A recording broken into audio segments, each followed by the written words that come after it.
It's like we have to protect the things that we've built, which includes our genetics, our gene pool. It includes our culture. It includes our sense of like self-respect.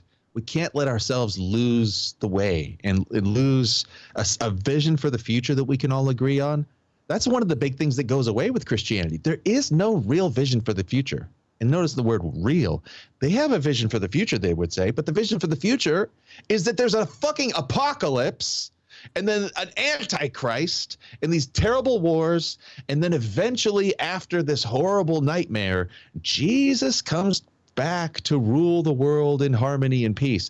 You have an imaginary vision of the future, but there's no real vision of the future in your whole worldview. So how can you actually go forward and do anything other than always kind of trying to pull your way through? It's like, well, okay, so yeah, we're going to go invade Japan, but we're doing it with Christian missionaries through Christian love. Like that's how the Catholics and Protestants did it when it was Portugal and Spain and everybody.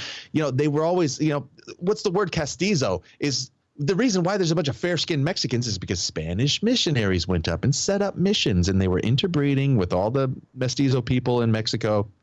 And so now you have sort of like white Mexicans.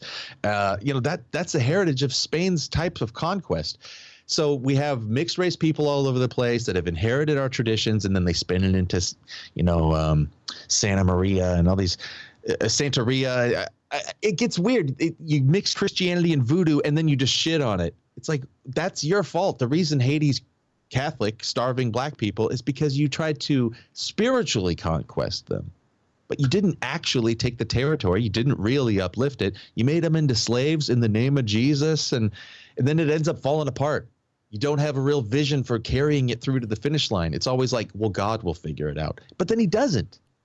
God doesn't figure things out for you. Jesus doesn't do anything because he's made up and Jewish.